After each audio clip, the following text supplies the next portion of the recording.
Shalom, selamat pagi Bapak Ibu Saudara yang dikasihi Tuhan Yesus Kristus. Selamat kita berjumpa kembali dalam renungan pada pagi hari ini, hari Jumat tanggal 3 Juli 2026. Kiranya saudara semua ada dalam keadaan yang baik, sehat, penuh sukacita, kuat dalam iman, dan berlimpah berkat Tuhan. Sebelum kita mendengarkan kebenaran firman Tuhan, mari kita berdoa. Bapa kami yang di sorga, Bapa dalam nama Tuhan Yesus Kristus, Tuhan dan Allah kami yang hidup, Tuhan yang selalu berkarya dengan ajaib dalam hidup kami. Terima kasih untuk hari baru ini, kembali kami ada karena anugerah-Mu dan karena rencana baik-Mu bagi kami. Saat ini kami mau mendengar sabda firman-Mu, urapilah kami Roh Kudus agar kami mengerti dan taat dengan sukacita melakukan kehendak-Mu. Dalam nama Tuhan Yesus kami berdoa. Haleluya. Amin.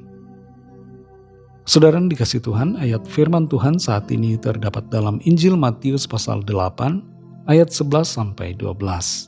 Tertulis demikian. Aku berkata kepadamu, banyak orang akan datang dari timur dan barat dan duduk makan bersama-sama dengan Abraham, Ishak dan Yakub di dalam kerajaan sorga. Sedangkan anak-anak kerajaan itu akan dicampakkan ke dalam kegelapan yang paling gelap. Di sanalah akan terdapat ratap dan kertak gigi. Saudara yang dikasihi Tuhan, seorang penulis fiksi bernama Isaac Asimov pernah mengatakan, "Saya tidak percaya pada kehidupan setelah mati. Seburuk apapun siksaan di neraka, saya pikir kebosanan di sorga akan jauh lebih buruk." Ada cukup banyak orang merasa bahwa di sorga itu membosankan. Randy Alcorn, seorang teolog, pernah melakukan wawancara kepada sejumlah responden, dan banyak di antara mereka yang beragama takut masuk sorga karena merasa bahwa di sorga nanti akan membosankan. Nah, adakah di antara kita, di antara saudara yang mendengar renungan pada saat ini, juga berpikir yang sama, bahwa di sorga membosankan? Di sorga tidak akan membosankan, saudara. Kalau kita menyukai hadirat Tuhan, kita mencintai dan mengasihi Tuhan dengan sungguh, bagaimana kita bisa merasa bosan berada dekat dengan pribadi yang kita kasihi dan yang mengasihi kita? Tapi kalau kita mau mengikuti cara pikir banyak orang yang mengira bahwa sorga itu membosankan, maka sebenarnya jauh lebih baik merasa bosan daripada menderita. Di neraka menderita selama-lamanya, dan itu sangat tidak enak. Lebih baik bosan daripada menderita dan tersiksa selamanya. Sekali lagi saudara, sorga tidak akan membosankan. Tuhan itu kreatif dan tidak akan membuat kita merasa bosan di dalamnya. Orang yang lagi kasmaran saja tidak bosan-bosan ketemu pacarnya, tidak bosan-bosannya ngobrol, berdua saja, merasa bumi ini milik sendiri, yang lain kos. Tidak merasa bosan. Karena apa? Karena cinta. Jadi masakan kita bosan dengan Tuhan, Sang Pemilik hidup kita, cinta kita yang sejati, kekasih jiwa kita? Kita tidak akan merasa bosan. Dalam Matius 8 ayat 11-12 ini dikatakan, Aku berkata kepadamu, banyak orang akan datang dari timur dan barat dan duduk makan bersama-sama dengan Abraham, Ishak dan Yakub di dalam kerajaan sorga. Sedangkan anak-anak kerajaan itu akan dicampakkan ke dalam kegelapan yang paling gelap. Di sanalah akan terdapat ratap dan kertak gigi. Dalam ayat ini Tuhan Yesus sedang berbicara tentang orang-orang yang bukan keturunan Israel secara lahiriah, yang akan menjadi percaya kepada Tuhan Yesus dan mengambil bagian di dalam kerajaan sorga.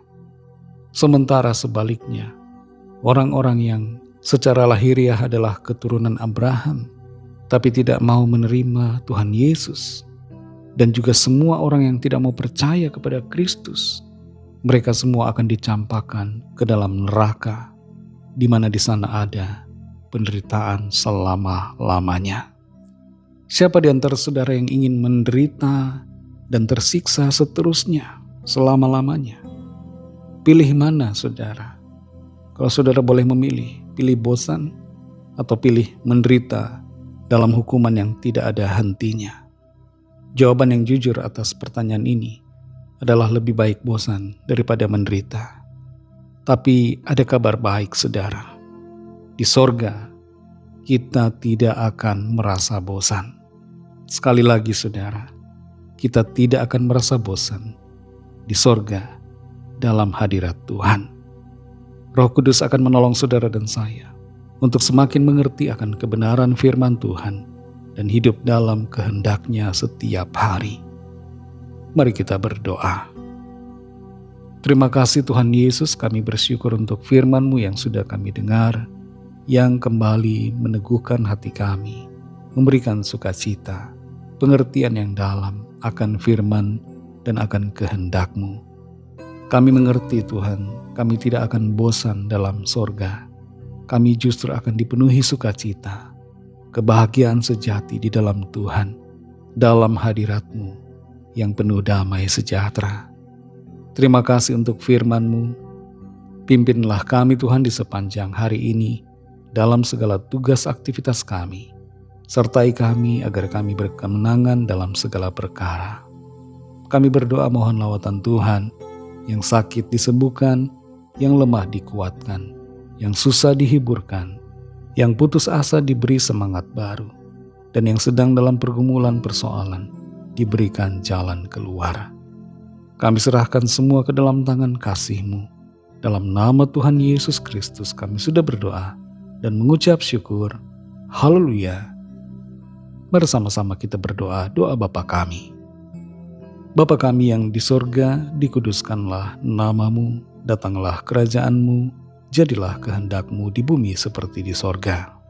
Berikanlah kami pada hari ini makanan kami yang secukupnya, dan ampunilah kami akan kesalahan kami, seperti kami juga mengampuni orang yang bersalah kepada kami. Dan janganlah membawa kami ke dalam pencobaan, tetapi lepaskanlah kami daripada yang jahat. Karena Engkaulah yang punya kerajaan dan kuasa dan kemuliaan sampai selama-lamanya. Amin. Terimalah berkat Tuhan. Tuhan memberkati engkau dan melindungi engkau. Tuhan menyinari engkau dengan wajah-Nya dan memberikan kasih karunia. Tuhan menghadapkan wajah-Nya kepadamu dan memberikan damai sejahtera. Berkat dan anugerah Allah Bapa, kasih karunia dari Tuhan Yesus Kristus, dalam persekutuan dengan Roh Kudus, menyertai saudara semua sekarang ini dan sampai Maranatha, Tuhan Yesus datang kembali, dan bahkan sampai selama-lamanya. Dalam berkat nama Tuhan Yesus Kristus, haleluya, amin. Puji Tuhan, saudara yang dikasihi Tuhan, Tuhan Yesus memberkati saudara semua. Selamat beraktivitas dan sampai jumpa dalam renungan yang berikutnya. Haleluya.